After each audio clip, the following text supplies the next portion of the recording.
Hi people and hello my Chilicon Carnage crew. I apologise that this is not a live stream today, but unfortunately I had some places to be. So I pre-recorded this episode just so I could get something out for you on this Friday afternoon.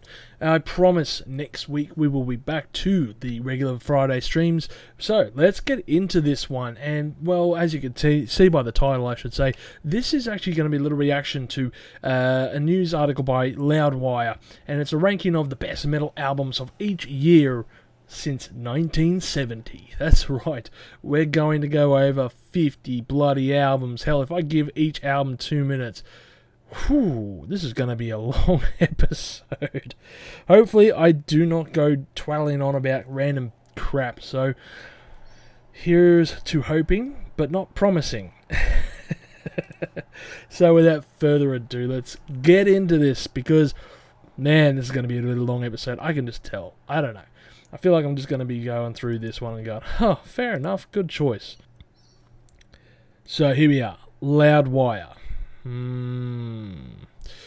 The best metal album of each year since 1970. 19 diggity, everyone. Heavy metal is officially over 50 years old. Woohoo! Ever since that Tony Iommi got his fingers cut off. So yes, we can say that. I'm going to guess very first album, Black Sabbath. Here we go. Alright. Best. There we go. First album, of course, Black Sabbath, Paranoid. You can't get it wrong when it comes to it. Technically, could you say 1969 was the first year of, well, metal? And again, just put Black Sabbath there. Just put Black Sabbath every year, fuck it. No. So Black Sabbath's Paranoid, definitely up there with the list of best albums as far as metal comes. I mean, hell, it's kind of like one of the only metal albums from the 70s, or 1970 I should say. So without a doubt, Paranoid. Continuing on the trend, this is going to be an easy list. It's just going to be Black Sabbath all the way. Black Sabbath's Master of Reality. Alright, so of course if you haven't heard Master of Reality, listen to it everyone. Black Sabbath, they are the pioneers of metal. You can't go wrong by listening to Black Sabbath, people. Absolutely incredible. Again, there's a reason why Black Sabbath are making this list for the third time here with Volume 4, and that is simply put because they are the best at what they were doing. They were just incredible back then. Volume 4, I think Frank Zappa described this as one of his favourite albums for the guitar work that Tony was doing. I don't know if it mentions it right here or not. You can pause, but I'm very certain about that. And that is just with Frank Zappa. Absolutely phenomenal guitar player. And he's just doing his little thing. Volume 4, Snowblind, and all the rest of those tracks, Words of Confusion, Straightener, great shit. Keep going, here we go. So, again, Black Sabbath, 1973. I told you, you could just go through the list of Black Sabbath albums, and you're just going to keep going and going and going and going, but they'll run out. Trust me, they'll run out around 1975. I reckon 1974 is another Sabbath album, and then it's going to be 1975 is not going to be it. Okay, so Sabbath bloody Sabbath, yep. No arguments there. Good shit. They were just on a roll. Fantastic little stuff there. Alright, I was wrong. It's Budgie. Interesting. I haven't listened to a lot of Budgie. I know that they were cited by Metallica as an early influence, and one of their songs did make it to the Garage Inc., the first Garage Inc., back in 1989. I think it was Crash Course in Brain Surgery or something like that. So interesting to see Budgie makes the list here. It's not for the album that I thought. Actually, to be honest, I don't think I have heard this album, but I know of the band. Scottish, if I'm not wrong there. Yeah, there we go. Crash Course in Brain Surgery is the most known song. Yes, but the Power Trio's finest moment here is Zoom Club, a 10-minute offering that rivals Tony Iommi's Power in Riffs. I think Budgie are Scottish. I can't recall now. Whatever. Let's keep going. Again, Sabbath, 75. See, I was right, wasn't I? It's hard. Okay, you know what's funny, actually? I just did a list yesterday. I did a poll, actually, the day before. And it was for Sabotage to go up against another album, Turbo, to see which one should be erased. As of now, Turbo leads that charge. It looks like Turbo is going to be erased. But Sabotage, is it overrated? Because I had this discussion with someone, and maybe it is, but who knows? I don't know. Alright, Judas Priest, Sad Wings of Destiny. I have heard very good things. Hard to find this album because it's not on Spotify or iTunes or the regular means. I don't know, some record label shit. So, you know what it's like behind there. Judas Priest, I couldn't tell you much about them, to be honest. I've probably heard 2 or 3 of their albums. I've seen them live. Very good live. But couldn't tell you much more than that. So, Sad Wings of Destiny seems to be where they picked up. I think this is like their 2nd or 3rd album. 3rd, I want to say. And, you know, I think Sad Wings of Destiny is when they came into their own. Yeah, the first couple of albums, they were just stepping around the things. But yeah, Judas Priest, Sad Wings of Destiny seems to be where they're coming into their own. So, don't know, I'd agree. Scorpions, Taken by Force. I see this on the lists so many times, but I've never really rated Scorpions as a big band, or a good band, I should say. I don't know, maybe I should give them another chance, because I couldn't even tell you any of their tracks right off the top of my head. But anyway, they've made the list for 1977. Must have been a slow year. Yeah, I don't think there was any Sabbath albums, or at least any worth remembering after this. So, alright. Judas Priest makes the list again. Stained Glass. This is an album I think I've heard a couple of tracks from, but again, it's Judas Priest. I don't listen to a lot of Judas Priest. I figured they were going to get in here around the late 70s, and I think it'll be interesting to see where 1990 lands them, if they make it. But Stained Glass, I think this isn't going to be the last we'll see of Judas Priest. I only played a few tracks from it. Anyway, going on. Oh, yes, baby. Motorhead's Overkill. 100%. The only way to feel the noise is have it up real loud. So loud you can't believe it. Screaming with the crowd. Don't get it? Get it back to you. So, yes, Overkill. Fan-fucking-tastic album. Lemmy, may you rock in peace. You sick bastard. Oh, shit, yes. Okay, interesting that Black Sabbath made it for 1980. Okay. Heaven and Hell was a pretty decent album. See Dio change in the lineup, and it really have a different impact with the band. Bring them to a more... Actually, thinking back, I'm surprised Rainbow didn't make the list either. What was 76? Because I thought Rainbow... Ooh, okay, because I thought Rainbow did a pretty good one there in 76... What was it, with Bridges of Babylon or whatever? Or even 77. Okay, that's interesting to know, though. So, Black Sabbath, yes, Dio makes the list at last, with Tony Iommi, of course, and they're doing Heaven and Hell. Fantastic track. Great way to see Sabbath return. And, of course, Ozzy's on the move. Probably see Ozzy coming up next, I reckon. There we go. You mention it, and it's up there. Ozzy Osbourne's Diary of a Madman, 1981. I can't think of anything off the top of my head right this moment to beat that, because Diary of a Madman is such a phenomenal album. Just can't think of anything. We're going to start getting into more territory that I'm more familiar with here, but yes, I guess Diary of a Madman. It's going to get harder after about 85, I reckon. Okay. Iron Maiden, Number of the Beast, without a doubt, man. If you haven't seen my episode in regards to ranking all the Iron Maiden albums, I recommend to check that out and see where this album sits. Spoiler alert, it might be at the top. So, yes, fucking amazing album by Iron Maiden. See The Number of the Beast, just probably one of the most anthemic songs from the 80s. Just an incredible album as well. So, yes, great. Let's continue. Dio, making it back here again. Holy Diver. Yeah, I would probably agree with that. I was going to say Metallica, but you got to be a Metallica enthusiast, really, to say that Kill 'Em All was worth knocking off Holy Diver. So yeah, I would say Holy Diver is worth that shot, that spot. You know, there's probably a few other ones out there, but no, I think that's worthy of the mention. Iron Man's Power Slave, 84. Interesting not to see a few other bands in the mix on here, because, I mean, Power Slave is a very good album. No doubt about that. But as far as putting it as the number one, I mean, for the year, keep in mind, especially when, I don't know, did Judas Priest release an album around that time? I'm just trying to find it right here. I have a funny feeling just have a funny feeling they did something around about this time. Actually, going back to 1980. Yeah, okay. Heaven and Hell. Because I was just looking at Judas Priest and I was thinking, that's right, they also did British Steel. That's a massive entry there. Okay, they had Defenders of the Faith. Yeah, absolutely. Power Slave is better than that. Sorry, guys, just saying. Exodus. Okay. 85 must have been a slow year in metal. I see a lot of people citing Exodus Bonded by Blood, I should say, as one of the most exciting thrash metal albums. I don't really rate it. It's a pretty extreme album as well, from memory. But, I don't know, I just never really got into Exodus.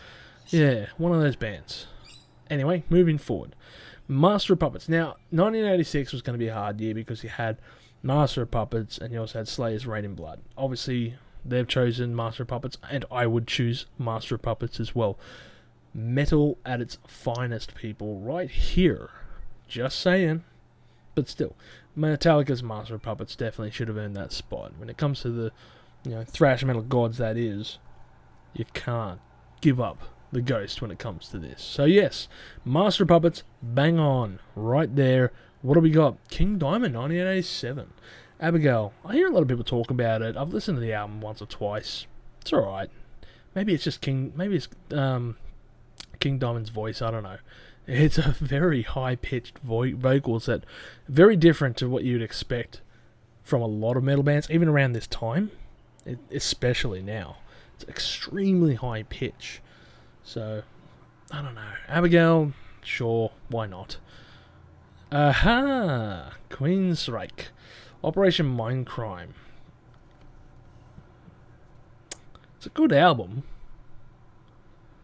But to beat out something like South in Heaven, that's a pretty big call. Oh, man. That's pretty difficult to call. That is very difficult to make a call on. I would probably put South of Heaven above this. I don't know, people. What do you think? 1988. Where would you stick the best metal album of the time? Because is South of Heaven around? I thought South of Heaven was 88. Just double checking here. Yeah, it's 88. I don't know. Anyway, I don't agree with that. Just saying. Morbid Angel, Altars of Madness. Not a big Morbid Angel fan.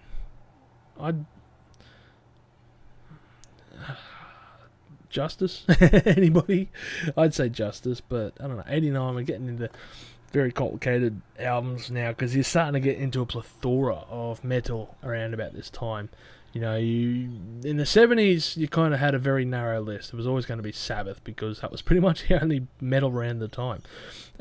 Moving on from the 80s onwards, you're starting to get this huge array of musicians that just started to join in. Morbid Angel I've never really ranked highly. They're not bad. Especially considering I forgot about Megadeth as well. Rust in Peace, 1990. Yep. Well, it wasn't gonna... that Iron Maiden's No Prayer for the Dying wasn't gonna be in there. Yes, Rust in Peace, 100%, man. Hangar 18. How could you not rank that? Freaking amazing album. I've got to go back and listen to this one because seriously, Rust in Peace is a masterclass. Technically efficient and fast and savage. I don't even know how to describe what else I could say about this. It's such a good album. Love Rust in Peace.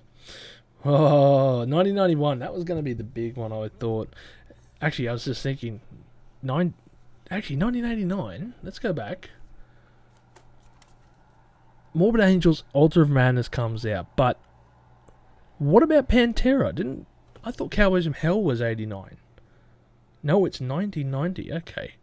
I must have had that wrong in my head. See, that's a hard one to beat out. Rust in Peace or Cowboys from Hell.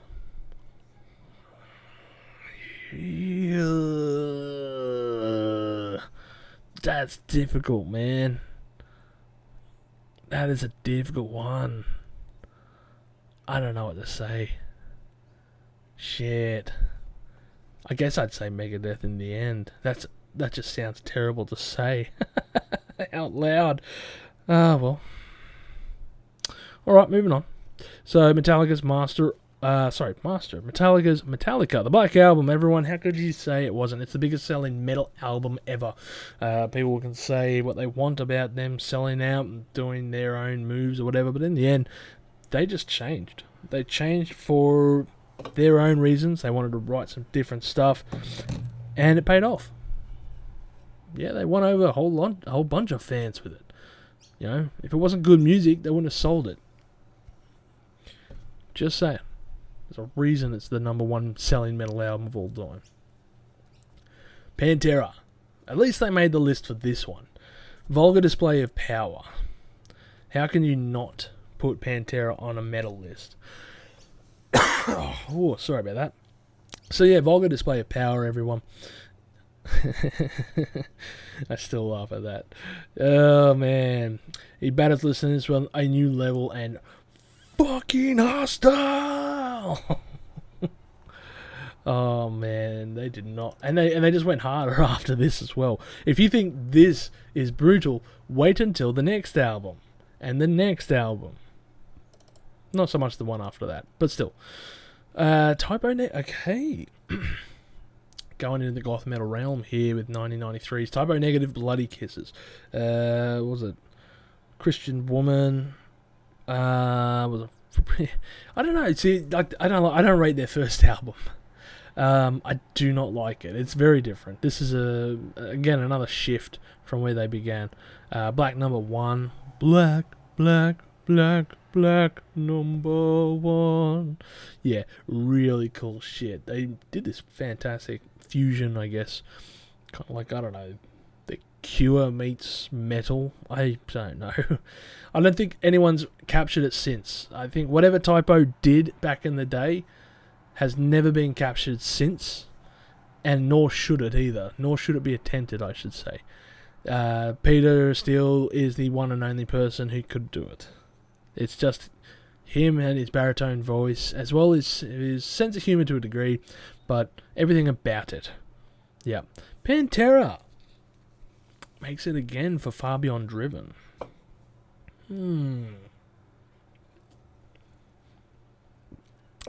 Interesting, because, I mean, you had Machine Head bringing out their album. Sorry. Interesting, because I think 1994 saw, Burn My Eyes. And Far Beyond Driven's good.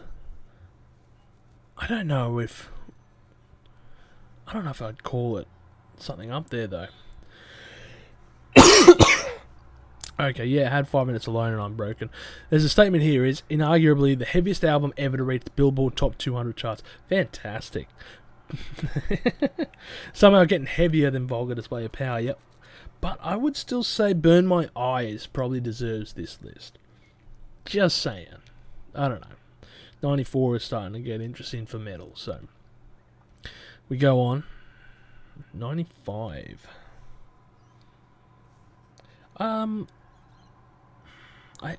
Who? At the Gates, Slaughter of the Soul. Who is this band? Some kind of melodic Swedish metal band. I'm sorry. I feel like I'm supposed to know this band, but I do not. I don't even know what to say. Who are these guys? I've never heard of them. Never even seen the album cover. It's like it's got to be trendy and make an odd little mix in there. I'm just trying to find out the name of a freaking band here off the side, but I can't think of them. And I'm absolutely embarrassed that I can't. Because I think around about this time anyway, 95, I'm relying on something here. Okay. If it's not number one in 1996, I don't know what to say. I don't know. I've never heard of this band, people. Should I listen to them? I honestly can't say I've ever heard of any of their songs. Moving on. What an ad. Okay. Okay, it's not the band that I was thinking of when I was thinking of the top album. I was thinking of Roots by Sepultura. Because, fuck, that should be up there. Actually, if we go back to 93... Yeah, Chaos AD. What about 91? Okay, Metallica. Yeah, I'll agree with that then. Alright. Tool. Anemia. It's a good album. I'd still put Sepultura above it. But Tool's album Anemia, yes, it's a very good album. Don't think it's the number one spot for 96. So I disagree with that one. But moving on. Emperor, 97. I know a lot of people talk about this band and fucking as far as black metal goes, I know of them. But I've never ever really, I don't think I've listened to more than 3 tracks of theirs. Can't really say I rate them. I don't know, is this album any good, people? 97 though in metal. I mean, why wouldn't Linkin Park? Why wouldn't Limp Bizkit get this, everyone? Come on now, they're new metal. Could you imagine if Limp Bizkit came in with this one? God, that'd be amazing. Death. I thought Death had, split up before this. I'm sure it was. Kind of surprised not to see them in here earlier, but again, as far as top albums for the year, there's quite a few albums before that. The Sound of Perseverance is not an album that I've listened to by Death. I've listened to a handful of their albums, and they're fine. Technical death metal is just not my thing. I do enjoy their tunes, but this is not an album I'm aware of. Or maybe I've heard some of the tracks, but I've not really known the album. I couldn't tell you. Moving on with that one. 98 in metal, though. That's the thing that's kind of getting me. I don't know. Ooh. That's interesting. The Dillinger Escape Plan, Calculating Infinity. That is not a bad choice. And it's good to see a band in there that's changing it up a little. So, yeah, we've got that kind of metalcore sound that's fairly new to the scene almost. And I have played this out. It's been a while since I've got to go back to it. It's been a while since I've come back to this album. I remember listening to it, and to be honest, it was like bombarded with these weird dive riffs or whatever the fuck they were, and I just didn't know how to take it at the time. Was this noise rock? You know, I don't know. But I was kind of overwhelmed, actually. I was going to say something by like White Zombie or whatever. 98. Didn't he do Sinister Urge in 98? Whatever. White Zombie's good. Oh, I can see a lot of people getting pissed off at this one. Iron Maiden's Brave New World. Interesting to see actually they came back with the second time that Bruce came into the band for the first time. Second era Bruce Dickinson. Obviously, Number of the Beast was the first time that Bruce Dickinson came in. So, Return to Form, really good album. Ghost of the Navigator. Ghost of the Navigator is a really cool track. Out of Silent Planet. The Wicker Man. Again, listen to my episode talking about Iron Maiden's albums ranked from worst to best to see where Brave New World sits in the mix. Because, yeah, it is a very solid album. So, moving on to 2001. Yeah, 100%. Tool had to come into that list again there. And I know a lot of people are just writing, because Tool, you know. But Lateralus is worth it, man. Lateralus, look, I love Tool, but I love Tool for their music. I'm not going to go entirely over everything and pick apart this and go, okay, if you take the letter from here, that and this, and it makes this word, and it, you know, expands your mind and shit like that. I know there are people who can pick apart, and I know it's really in-depth in parts. I can't be bothered, man. I love their tunes. The good thing is, even though they might write some complicated stuff behind it, you don't have to go full dive to enjoy the music. I know when it came to Lateralus, there's the Fibonacci sequence mix, where it changes up the songs, and that's interesting. The Fibonacci sequence, what is that? It's a numbering system which is like, it doubles every other time. So it's like 1, 3, 5, it keeps going up and higher, higher, higher. I can't remember, 1, 1, 3, 5 or something. And it's interesting because one of the tracks, of course, is sung using the Fibonacci sequence. Black and white is all I see in my infancy. Yes, so, red and yellow came to be or something. Anyway, really cool shit when it came to this album. And I know with the mix, when you do mix it up, if you listen to it, I've saved the playlist of Fibonacci sequencing. And it is cool to just mix up the songs and hear them in a different order. But doesn't matter if you want to listen to Lateralus for Lateralus or the Fibonacci sequence. Still good tracks. Still a really solid album. And I bet this is not the last time we see Tool. Just saying. I bet you will see them in 2006.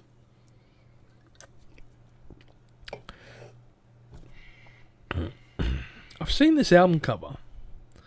I can't remember where, but I've seen this album cover. Folk Tingle Black Metal. Interesting. Maybe I've heard this, but I'm not entirely sure. It's another band that I haven't listened to, so maybe it's something for a little bit of homework for me to do. Yeah, it'll be interesting to see what comes out of it, I guess. So, let's keep going with that, because I can't comment on it. Sorry, guys. Not familiar with these works. Children of Bodom. Bottom? I don't know. Hate Crew Death Roll, 2003. Children of Bodom or whatever has been going on for a while now. It's not, what? They're a band I really never got into. I've tried a few times, but I've never managed to get into them. They kind of look like they got those B-grade album covers. I don't know. It's like the album covers are never up there. Just, what about, I don't know, Opeth or something like that? Because I'm thinking around about this time, Opeth should have been rearing up here, especially around 2003. What do we have in 2001 here? Okay, Lateralus. Yeah, sure. Okay, I'm not going to disagree with that one.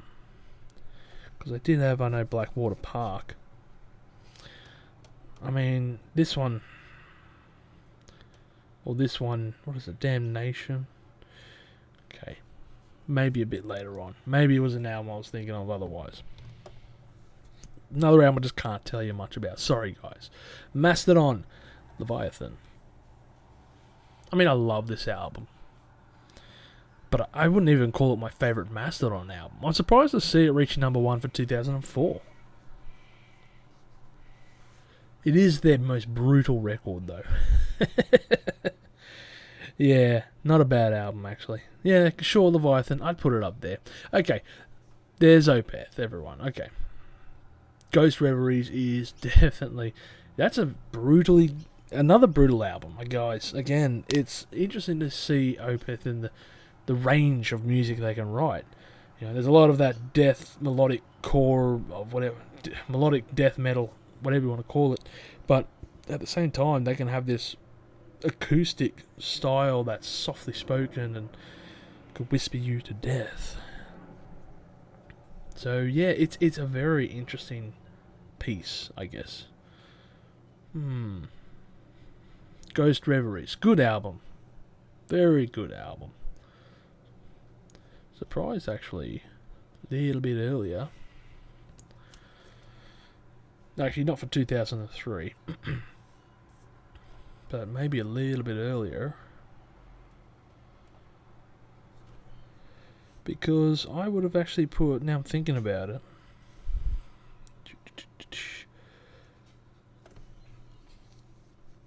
Brave New World is a good one. Okay, I want to make a little adjustment here. It's all in hindsight that I'm getting these ideas, people. I'm sorry, I have to go back sometimes. But Brave New World's a good album, but I'm surprised White Pony by Deftones didn't get in there. Because that... Fuck, it's a good album. What about 97? Where else could it be? I mean, shit, even around the fur when it comes to this. Another solid album. It's a bit disappointing. 2003. Shit, you could have had the self-titled Deftones album. I don't know. I love Deftones, but what can I say? But I kind of feel like they're more so, especially White Pony. I think White Pony is a stronger album than Brave New World. So, bang, take that one off the list, people. Put White Pony up there. Alright? Just putting my word up there. Continuing on, though. This is not the Mastodon album I was thinking of that I would see the revisit. Still a fucking good album, though. I remember the first 2 albums I bought by Mastodon. I don't know why. I bought 2 Mastodon albums at once. I think they're just on sale. And this was one of them. And damn, I was not disappointed. I was not disappointed at all. It's a very weird album cover now I look at it. The more I look at it. Whenever I saw it, this is the area I was kind of looking at. But looking down here, it's like this weird shirt thing. I don't know. Bleeding from the guts. Not to mention all the stars and stuff in the background there. There's a lot going on to this album cover I never really took notice of. So yeah, cool. Between the Buried and Me's colours. Yeah, baby. Okay, that's a good mix. Between the Buried and Me is such a good band. Unfortunate to hear about their recent live performances. I think they were saying how they use guitar tracks and stuff. I don't know how I'd feel. I know they got intricate music when it comes down to it, but it's kind of disappointing. If you're going to see a band perform live, you're not paying like that $100, whatever you're paying to see a band. You're not paying that money just to hear the studio album. I'd rather hear an imperfect version of the songs being performed than a backing track and a whole bunch of people miming over the top. I get it that you want to play the best show you can, but at the same time, if you're not able to play it at that quality, then practice. I don't know. I'm guessing that there's a lot more to it, of course, when it comes to this. There might be a whole bunch of layers that are required for it. But I haven't really, to be honest, I haven't read the article in full.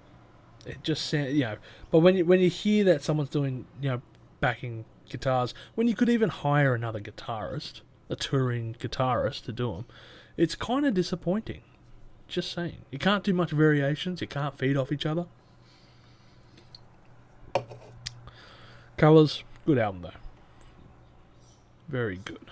I wonder if that's going to be the last we see of them.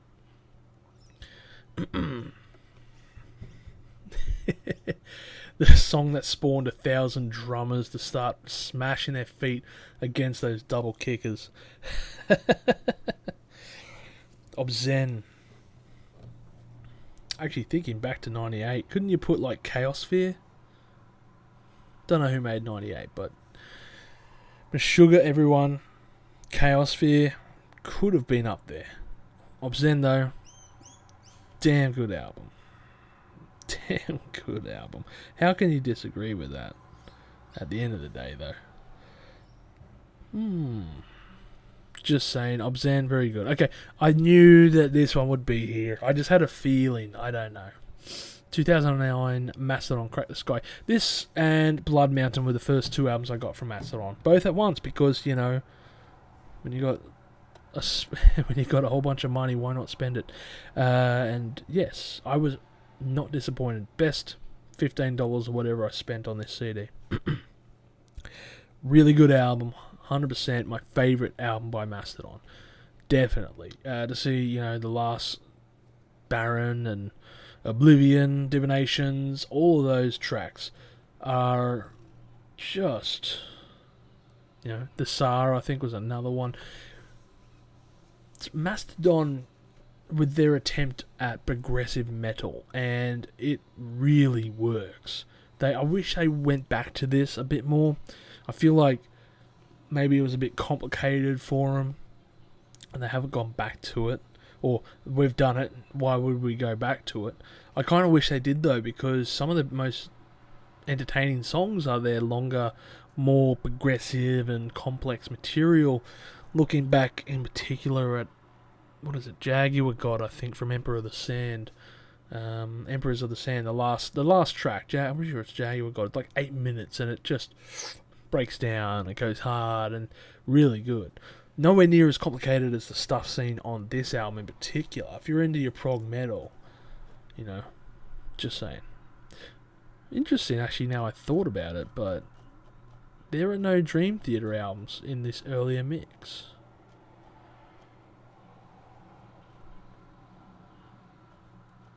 Just going back, in particular on 1990. See, it's a bit hard because some of that stuff from back in the day, really good.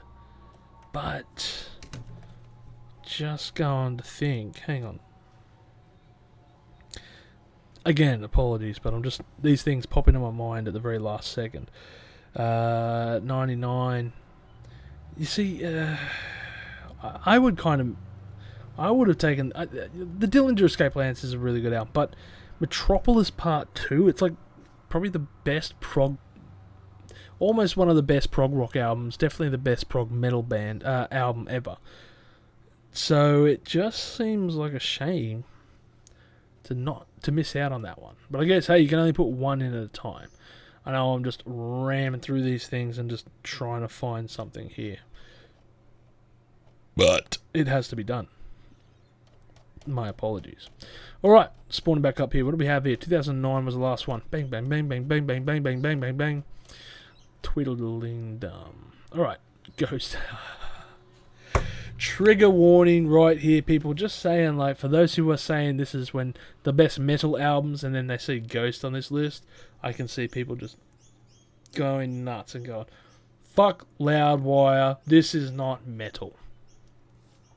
I kind of agree with you. They're really not. I love them.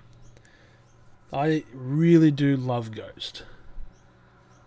To technically call them metal is a bit of a stretch. It's like almost saying Kiss is metal, They're not.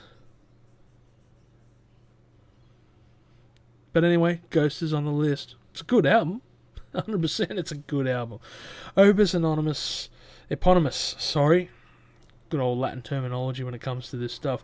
I remember reading up around about 2010, 2011, maybe 2012 when I saw an article about Ghost, and here's this band and the singers and the singer changes every so often, and here's a pope or whatever, he's the anti-pope, and he's got a bunch of musicians who are nameless ghouls and we don't know who they are, and the whole premise, incredibly interesting. I know Tobias, obviously he's the singer. Tobias put a lot of thought into the process for doing recording and writing and the whole story behind it. So, Ghost, Opus Eponymous, and the idea behind the whole band, great. Absolutely great. And I don't think that'll be the last we see of them, people. I'll bet my left nut on that. Septic Flesh. Who? Symphonic. Oh, okay. Symphonic death metal. I thought they said melodic death metal. I'm like, oh, okay, it's melodic death metal, everyone. Symphonic, though. That puts a twist to it. Is that two genres that can go together? Well, apparently so. Septic Flesh did it. I don't know what to say. I don't think I've heard Septic Flesh, or if I have, I couldn't recall them. There's another one for homework, people. 2011. Apparently I got the list, so I'll check it out. Septic Flesh, people. We shall see. Interesting. Between the Buried and Me made it again with Parallax 2, but not the position that I thought. Look, they might be on the list a bit later on too. Obviously the writer loves Between the Buried and Me. I haven't listened to Parallax 2. I haven't yet, I should say. I think I've listened to Parallax 1, but I haven't listened to Parallax 2. So, yeah, it's interesting. Actually, fuck. Just thought of something, people. Haven't seen Gojira in the mix yet. I have not seen Gojira. And they probably should have been.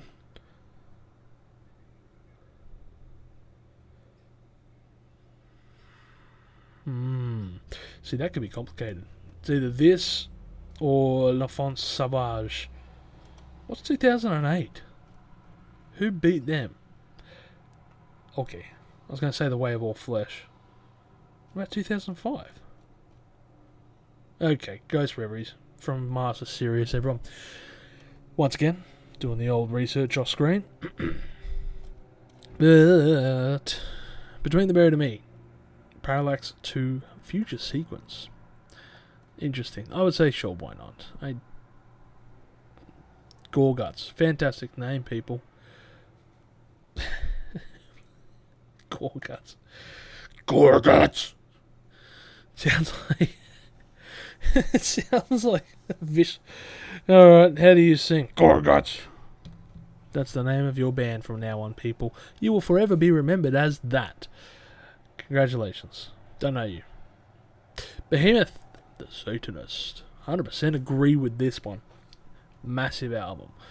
I liked Wolves of Siberia as well, but the Satanist is pretty damn up there. This is like probably as closest as I'm going to black metal and all that area. So yeah. When Nergal stared death in the face as he battled and eventually overcame leukemia, his satanic self-philosophy only became more ironclad. I did not know that about Nergal. Interesting to hear. So, it's something I don't really know too much about. Yes, the Satanist should be good. Iron Maiden. Oh. Interesting. Very interesting. Iron Maiden makes the list for a third time. The Book of Souls. I genuinely agree with that list. With this picking. 2015, The Book of Souls. The longest Maiden record ever. And I know that in my reviews, thoughts and all that in regards to several other Iron Maiden albums, I have cited the album's too long, cull it down. But the Book of Souls, even though it's the longest one, it doesn't feel forced. It doesn't really, even like some of the tracks, they don't feel like they could have been culled. I'm saying this because I love this album. I played it for like a year straight. And I went to the tour. So I agree. Book of Souls should be up there for 2015. It is such a good album. Now I wonder if Gojira will be next. Ooh, Devin Townsend. This album took me a while to get into. I remember, I think I had the version that was like the deluxe version, so it had all these other bonus tracks. And every time I played it, I'm like, fuck, when is this album going to end? It seems to go on forever. But when I was really listening to it, I'm like, you know what? These songs have really stood the test of time. And now I think about it, it's 2016, and we're seeing a Devin Townsend project. Only now. When in 2012, we could have seen Epic Loud. And I'd probably say that could have overtaken there. So, I don't know. Whatever. Just saying. But, yep, Devin Townsend makes it with Transcendence. At least he got a mention on a year. Really good shit there. Power Trip. I feel like I've listened to this album. It looks like a very familiar album cover. Metal Band of 2017. Power Trip. Swing of the Axe. I can't recall this band. But have I listened to them?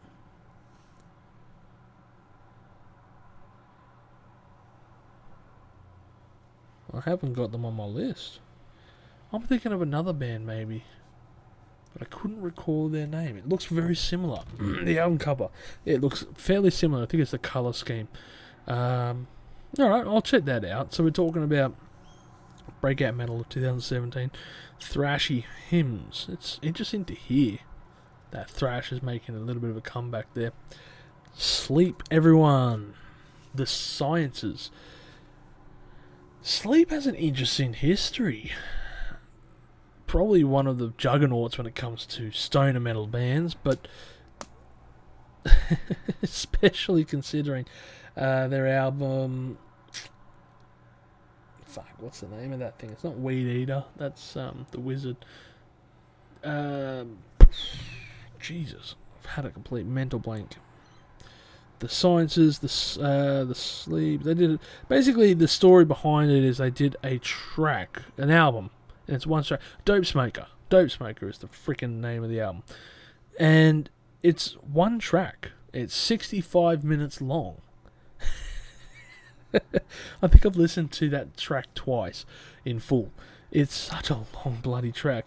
It's it's interesting because it's like a crossover between drone and ambient metal meets stoner sludge metal.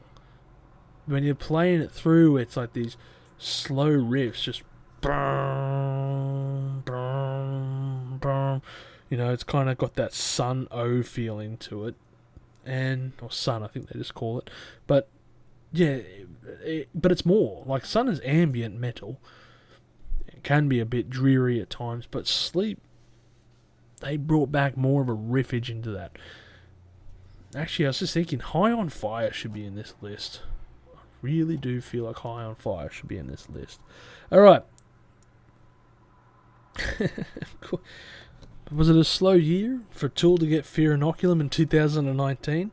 I don't know. Do they deserve it for Fear Inoculum?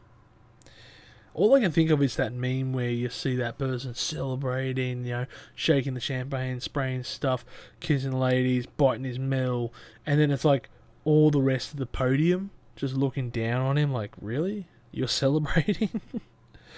Fear Inoculum was a good album, there is no doubt about it, but and this is only comparing it to their back catalogue. So again, it's like, could have been, I don't know.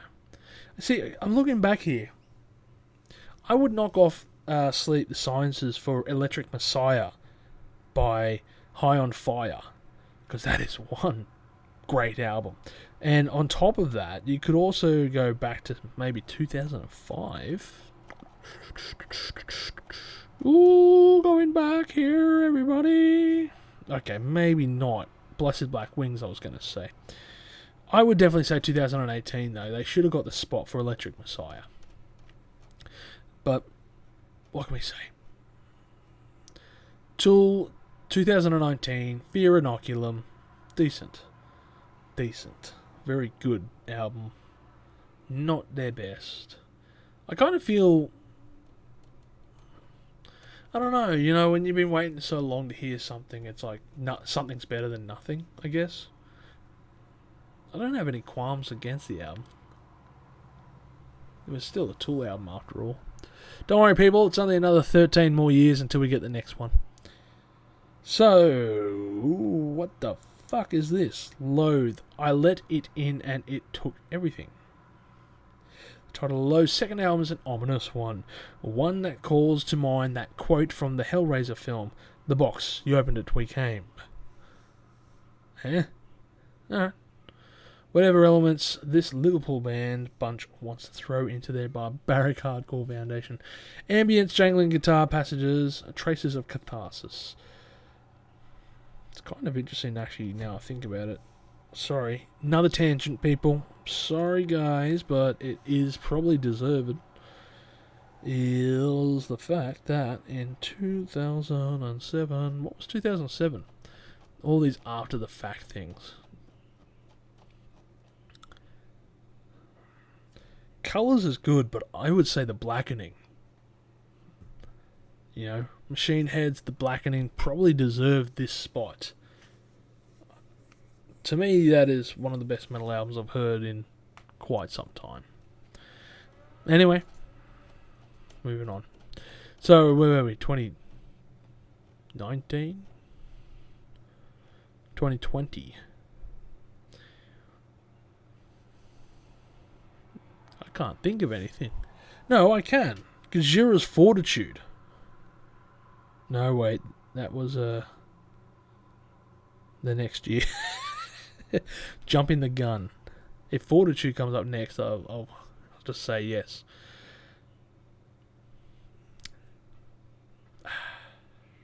Spirit Box is good. I still say Fortitude is better. And even on top of that, I would probably actually say maybe just maybe. See, 2021's a hard one because you had also Between the Buried and Me doing Colours too. It'd be a coin toss between Colours 2 and Fortitude by Gojira. Spiritbox is a very unique, maybe not unique, interesting band, as in they're somewhat unique with their sounds and what they're bringing to the table. And I think they do deserve credit for what they have done. Kind of created a band out of the lockdowns, kept their crowd informed and up to date and all this stuff. But I still think that Colours 2 blew Eternal Blue out of the way. Colours 2 is such a good album. And Fortitude 2. I don't have a coin near me, people, but I'll say Colours 2. Colours 2 beats it out.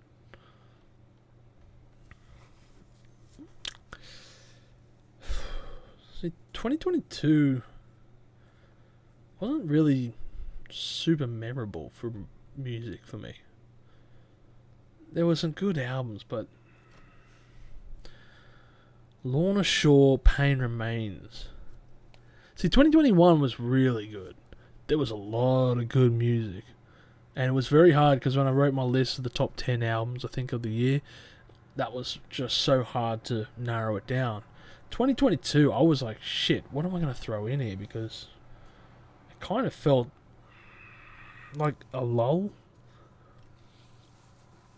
Anyway, Pain Remains, not an album I'm familiar with. Will they go past 2022? Will they call the best metal album so far? I don't know. 61 minutes, 10 tracks, Pain Remains by Lorna Shore. Not familiar with them. They've legitimised deathcore in the eyes of the naysayers. Actually, you know what? I'm surprised not to see any Bring Me the Horizon albums in here. You know, especially with their fame. It's an interesting list, this one. But I would probably disagree with a handful of ones when it comes to this in particular.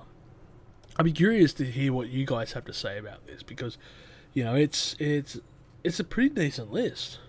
I think there's some very good selections. I know there's going to be some people who, when they see like Ghost in there, they're going to go, fuck off, this is not a real list. Ghost aren't metal. You can say that. You can be gatekeepers. You can do that thing. But, like them or not, they're here to stay. I think there's a change in the air when it comes to metal. Has been for a while. And Ghost is one side of it. You know, metalcore and the death metal kind of scene is another part of it. Don't particularly like metalcore. It's not all bad though. There's a fair few tracks and albums out there that really do hit it home, and maybe I feel like I'm getting old and just looking back at these things and going, fuck, you know, maybe I feel like one of them people who back in the 90s were looking at the metal, in particular new metal, and they would grow up on Metallica and Slayer and all that, and just going, what the fuck is this? You know, how can what have they done to my boy? What have they done to my boy? It, you know, this is not metal. You're rapping.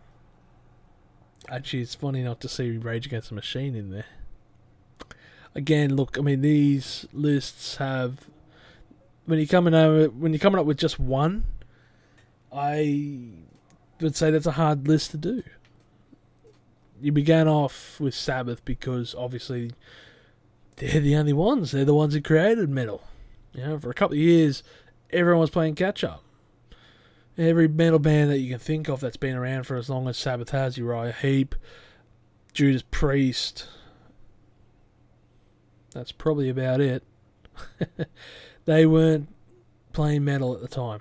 Even Judas Priest, actually even Uriah Heep, they're not really a metal band. More rock and roll. You know what I mean? The only one I can think of is Judas Priest, and trust me, their early stuff is not heavy metal. They took a while to change. Obviously 1990, It was hard. I kind of thought that Painkiller would have gone on that list. Surprised that a few other albums of theirs didn't make it either. British Steel. Stained Glass made the mix.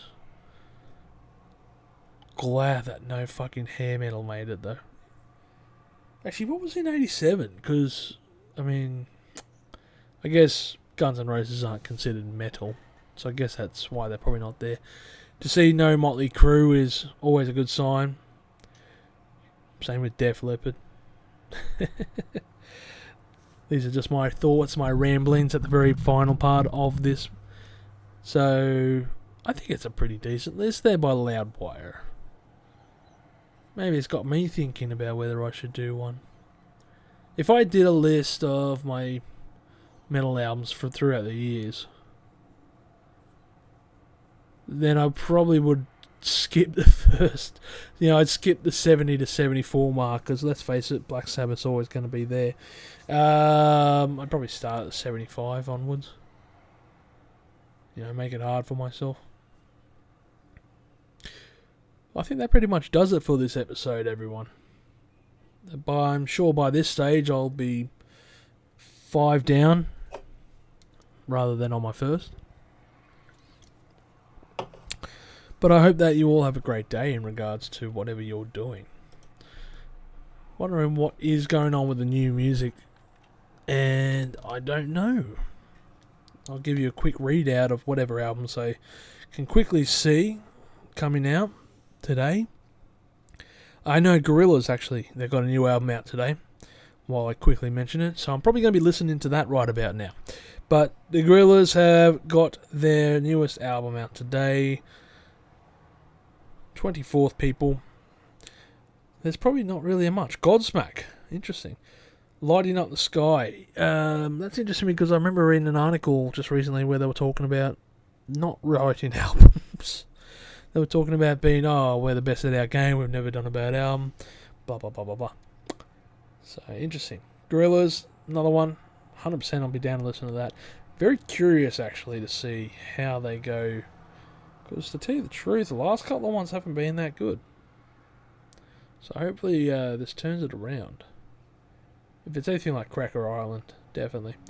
Cool thing about it though, Steel Panther on the prowl. Bang. You're going to listen to that. Be interesting to hear some tunes out of that. I've only heard the lead single from that one. Hopefully it is actually funny this time. Because I don't know what happened last time. It just wasn't as good. Have they worn out their welcome? Have they outgrown their status? Or are they more of a joke themselves? I don't know. But we shall see, because those reviews are going to be coming up. I'm going to be doing reviews, of course, on the Gorillaz. I'm also going to be doing on the Steel Panther. I think one that'll be coming up soon. I'll be doing Skrillex, oddly enough. Yes, he released an album. Actually, he released 2 albums recently. So I'm going to be doing reviews on that. I'm in talks with a few musicians to do some interviews. Be very interesting. And I'm also in talks with another podcaster. And we're possibly going to team up for a couple of episodes on various things. That's interesting. We'll see how that one goes. But now I'm closing out. It's been an hour of recording. Everyone out there, you have a great day. Do the socials. If you disliked it, dislike it. Comment below what you think other years should have been. If you think there was an album that I missed or the list got wrong, comment below and write what you would put in what year, replacing it. If you thought 1980 was shit, write what you thought. So as always, people, have a great day, subscribe, and stay spicy. Thank you for tuning in to this episode of Live Listen Erased. And if you have enjoyed this episode, make sure you share it with all your friends. Don't forget to subscribe to our Chili Con Carnage crew so you can get notified for all the future videos that we put out, as we put out videos every Friday. Also, we are on Discord, Facebook, Instagram, and Twitter over at Live Listen Erased, so make sure to tune in over there. And don't forget to like this video so that our manager can stay very happy.